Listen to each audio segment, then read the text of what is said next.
আমরা দেখতেছি the gospel of biblical theology, divine creation. Divine creation মানে কি? স্বর্গীয় সৃষ্টি, divine creation. In the beginning, আদিতে। ইন দ্য বিগিনিং মানে কি? আদিতে। ইন দ্য বিগিনিং কোনো এক পর্যায়ে থেকে শুরু, অর্থাৎ টাইম পূর্বে ছিল না, পূর্বে কোনো টাইম ছিল না। এখন পূর্বে টাইম ছিল না, এখন যে সময় সেটা হলো কি? এটাকে বলা হয় ফাইনাইট। ফাইনাইট মানে কি? 7 এটা তোমরা পড়ছো কিন্তু। ফাইনাইট হলো সসীম, যেটা তৈরি করা হয়েছে কিন্তু একসময় সেটা বিলীন হয়ে যাবে, ভেঙে যাবে। এটাকে বলা হয় কি? ফাইনাইট। বলো ফাইনাইট। আচ্ছা, আর ইনফিনিট হলো, গড হলো ইনফিনিট, এটা হলো অসীম, বিশাল, ঠিক। আর এটা হলো সসীম।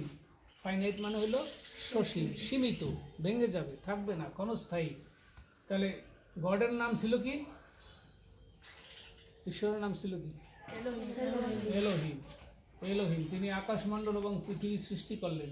এলোহিম হইল বহু বছর, ঠিক আছে? এলোহিম মানে বহু বছর, মানে পিতা পুত্র পবিত্রতা তিনে মিলে উনি কাজ করে, তিনে মিলে এক ঈশ্বর, এক সৃষ্টিকর্তা। ওকে, তো এখন সৃষ্টির বিবরণটা কি ছিল মনে আছে আমাদের? যে এটা কি? পৃথিবী। পৃথিবী, এটা হলো প্রথম আকাশ, মনে আছে? দ্বিতীয় আকাশ, তৃতীয় আকাশ। তৃতীয় আকাশ পাবা কোথায়? 2 করিন্থীয় 12:2। দ্বিতীয় আকাশ পাবা কোথায়? আমরা বলি গীত সংহিতা 19:1, এখানে পাবা। সব বিবলিক্যাল, কোনো গল্প না, সত্যি কথা। আর এটা হলো পৃথিবী। পৃথিবী হলো যেখানে আমরা এই পাখি ঠাকি ওড়ে, প্লেন ঠেলেন উড়ে, এইটা। তো সূর্যের থেকে উপরে যে স্তর সেটাকে বলা হয় কি? দ্বিতীয় আকাশ। তারও উপরে কি? তৃতীয় আকাশে কে থাকে? এলোহিম, গড, ঈশ্বর থাকে তৃতীয় আকাশে। খুব ভালো। এবং এই যে মহা আলোকিত ইউনিভার্স, কিন্তু প্রথমে সৃষ্টিতে যদি আমরা আসি, আমরা দেখব কি প্রথম দিনে কি তৈরি হয়েছিল? আলো, লাইট, অন্ধকার। তাহলে আগেই লাইট আসছিল, ঠিক আছে? কারণ কি? ওই যে লুসিফার আসলো, তারপরে ভেঙে চুরে গেল, তারপরে ঈশ্বর আইসা প্রথমে কি করলো? কি তৈরি করলো? লাইট, ওনার আলোতে আলোকিত। দ্বিতীয় দিন কি হইল? বা ওয়াটার বা জল। এই জল, জল আবার নবমণ্ডলে আকাশে যে জল ছিল ওটাকে বলা হয় ক্যানোপি, CANOPY। কি বলে? ক্যানোপি। প্রচুর পানি ছিল, ওই পানি দিয়ে কিন্তু পৃথিবী ডুবাই দেওয়া হয়েছিল। শুধু বৃষ্টিতে পোষায় না, সমুদ্রের পানি দিছে তাও পোষায় না, উপর থেকে ছেড়ে দিছে জল, ঈশ্বর ছেড়ে দিছে, এইভাবে জল প্লাবন হয়েছিল। তাহলে দ্বিতীয় দিনে কি সৃষ্টি করলো? জল। তৃতীয় দিনে কি সৃষ্টি করলো? ভূমি বা ল্যান্ড। ল্যান্ড তৈরি করলে, ভেজিটেবলস দিল, কৃষিভিত্তিক পৃথিবী ছিল। আগে ঈশ্বর যখন তৈরি করছে পৃথিবী, তখন চাইছিল যে এত ফল ফলাদি থাকবে, এত শাকসবজি কৃষি থাকবে, যে এইটা দিয়েই মানুষ বাঁচতে পারবে, তার আর অত কষ্ট করতে হবে না। কিন্তু যেহেতু পাপ আসলো, এই জন্য পরিবর্তন হয়ে গেল। তৃতীয় দিনে কি সৃষ্টি করলো? ল্যান্ড বা ভেজিটেবলস, এগুলা মানে স্থলভাগ। চতুর্থ দিনে কি সৃষ্টি করলো? সান, মুন, এগুলি। সান, মুন চতুর্থ দিনে কেন সৃষ্টি করা হয়েছে? এটার গুরুত্ব কম দেওয়া হয়েছে। আলো সৃষ্টি করছে কিন্তু আগে, তারপরে গাছপালাও এসে গেছে। এই সূর্য এবং চাঁদের আসার আগেই গাছপালা আসছে। মজার ব্যাপার না? কি আমরা বলি সূর্য না থাকলে গাছ মরে যাবে, কিন্তু যখন ঈশ্বরের আলোতে আলোকিত, সেখানে গাছ মরে না। এখন চন্দ্র সূর্য মেইনলি দিছে কিসের জন্য? জোয়ার ভাটার জন্য, আমাদের দিন গণনার জন্য। তাহলে এই যে সান, মুন হলো চতুর্থ দিনে তৈরি করলো, ঠিক আছে? এরপরে আসলো কি? সান, মুন এবং স্টার্স, এই যে তারকা। উপরে তাকাও, আকাশে একবার তাকাইছো, কি দেখা যায়? হাজার হাজার অসংখ্য তারা। এই সৌরমণ্ডলে কত সূর্য আছে? আরো অনেক সূর্য আছে, অনেক পৃথিবী আছে, বিশাল বিশাল। আমরা হলো ছোট্ট একটু জায়গায়, বিশাল বিশাল নভমণ্ডল। নভমণ্ডল মানে কি?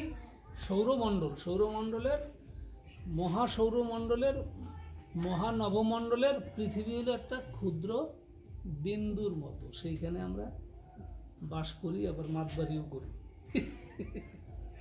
কঠিন কঠিন বিষয়। চতুর্থ দিন, পঞ্চম দিনে কি হইল? জলজ প্রাণী, তিমি। প্রথম আকাশে পাখিদের সৃষ্টি করলেন, কিন্তু পঞ্চম দিনে কি করলো? জলের ভিতরে যে বড় বড় তিমি মাছ, জানো কত বড়? হাঙ্গর। টিভিতে দেখো না মাঝে মাঝে, জিওগ্রাফিক্যাল চ্যানেলে দেখো না? তো পঞ্চম দিনে সৃষ্টি করলো না, পঞ্চম দিনে সৃষ্টি করলো হইলো প্রথম আকাশে ছিল পাখি, কিন্তু জলজ বিষয় তৈরি করছে পঞ্চম দিনে। জলে মাছ এবং তিমি মাছ, হাঙ্গর মাছ ইত্যাদি, ঠিক আছে। ষষ্ঠ দিনে কি? ভূমিতে প্রাণী গৃহপালিত পশু, গরু, বাছুর, ছাগল, মহিষ, এগুলা কয় দিনে? 6 নম্বর দিনে তৈরি করলো। এবং সব কিছু তৈরি করার পরে কি তৈরি করলো? মানুষ, যার হুঁশ নাই। মানুষ তৈরি করছে যে বাবা সাবধান হয়ে যাও, এই সমস্ত কিছুর যত্ন তোমাকে সঠিকভাবে নিতে হবে। কিন্তু মানুষ যত্ন নেয় না। পৃথিবী আস্তে আস্তে আস্তে আস্তে শয়তানের যন্ত্রণায় কেমিক্যাল পৃথিবী হয়ে গেছে। কেমিক্যাল ইরিদেনে ওষুধ দেওয়া হয়ে ভাসতে ভাসতে আমার সবজি খেতে আইসি, তার মানে আমরা খাই কি? কেমিক্যাল, যার জন্য রোগ ফিরে ধরে না, ওষুধ খেলে ধরে না। ঠিক, ফরমালিন দিয়ে শাকসবজি বিক্রি করে, এটা কি ভালো? অন্যায়। ফল বিক্রি করে বেশি, এনে ভিজেই রেখে ধুয়ে ভালো করে খাওয়া। ঠিক, তাহলে এখন এখানে বলছে যে মানুষ যখন তৈরি করলো তখন বলছে যে এলোহিম হলো বহু বছর। ঈশ্বর বলছে আসো আমরা আমাদের প্রতিমূর্তিতে মানুষ তৈরি করি। মেক মানে হইল কি বলা হয়? আসান মানে হইল মেক করা। যা মেক করা হয় তা একসময় ভেঙে যাবে, যা মেক করা হয় তা একসময় থাকবে না, এটা হলো মেক। আর ক্রিয়েশন হলো গডের ক্রিয়েশন। গড যেগুলো স্থায়ীভাবে তৈরি করে সেটা হলো তার নিজস্ব ক্রিয়েশন।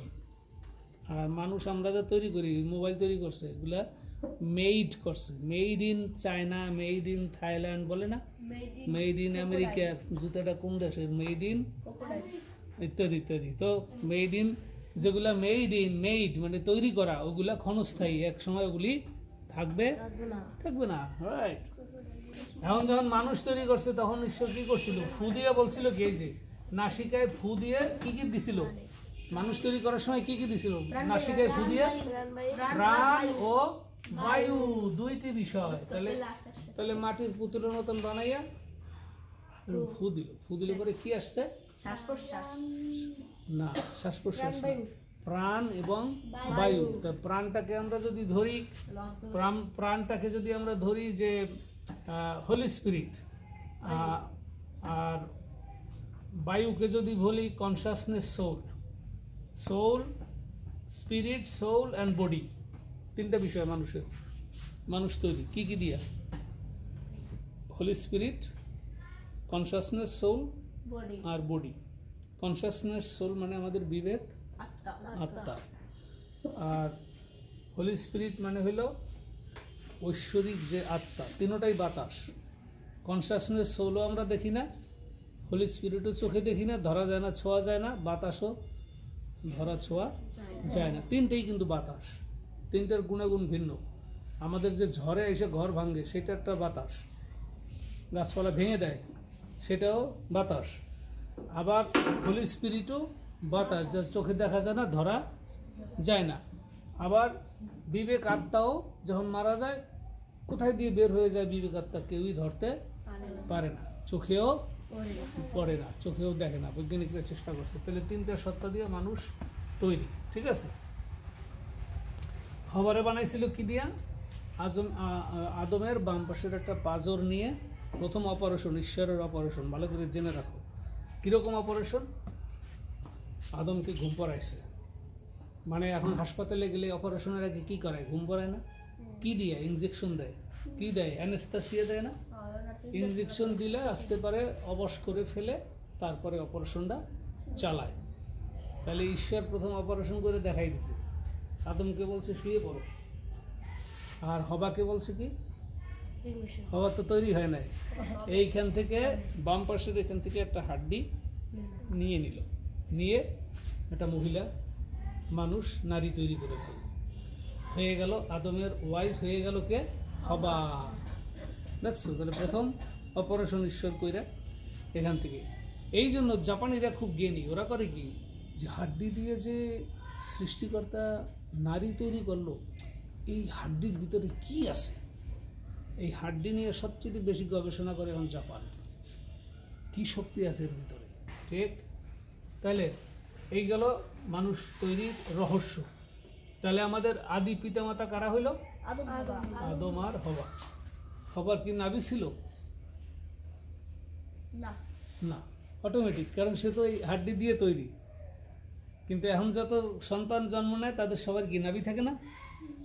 তো মজার ব্যাপার না? হবার নাভি ছিল? নাই, নো এম্বিলিকাস। ওয়াও, নাভি ইংরেজি কি? এম্বিলিকাস। বলো এম্বিলিকাস। তাহলে প্রথম পিতামাতা কে? আদম এবং হওয়া। এখন আদম হওয়ারে তৈরি করে বলছে তোমরা এগুলো সব কিছু যত্ন নিবা। কিন্তু এই যে হোলি স্পিরিট, মানুষের যেরকম তিনটা সত্তা আছে, দেখো কনসাসনেস, সোল, যে আমাদের যে সোল, আমাদের ভিতরে আবার তিনটা জিনিস আছে। কি কি আছে বলো? বলো। Mind, will, emotion. মাইন্ড মানে কি? মন। উইল মানে কি? ইচ্ছা। ইমোশন মানে কি? আবেগ। দেখো বাঙালিরা আবেগ দিয়ে দেশ স্বাধীন করে ফেলায় আবেগের চোটে, ঠিক? এটাকে বলে আবেগ। আবেগ দিয়ে অনেক কিছু করে ফেলায় মানুষ। আর মন দিয়ে তার ইচ্ছা পূরণ করে। আবার হোলি স্পিরিটেরও তিনটা বিষয় আছে, মাইন্ড, উইল অ্যান্ড ইমোশন। এই জন্য যিশুকে গ্রহণ করলে এই হোলি স্পিরিট আমাদের ভিতর ঢুকে, তখন তোমার মন শান্ত রাখবে, তোমার ইচ্ছা হবে সঠিক, পারফেক্ট, এবং তোমার আবেগ হবে সবচেয়ে পারফেক্ট, এবং এটা চিরজীবী, কোনোদিন মৃত্যু হবে না, স্থায়ী। এই হলো আসল ম্যাথামেটিক্স, ঠিক আছে? মিস্ট্রি, বেটা, ম্যাথমেটিক্স। এটা বুঝতে হয় যে এই হোলি স্পিরিট ভিতরে আইলে তখন তারা সঠিক, তারা জীবিত থাকে, কোনোদিন তাদের মরণ হয় না। যখনই সে মারা যাবে, সে কোথায় যাবে? স্বর্গ মানে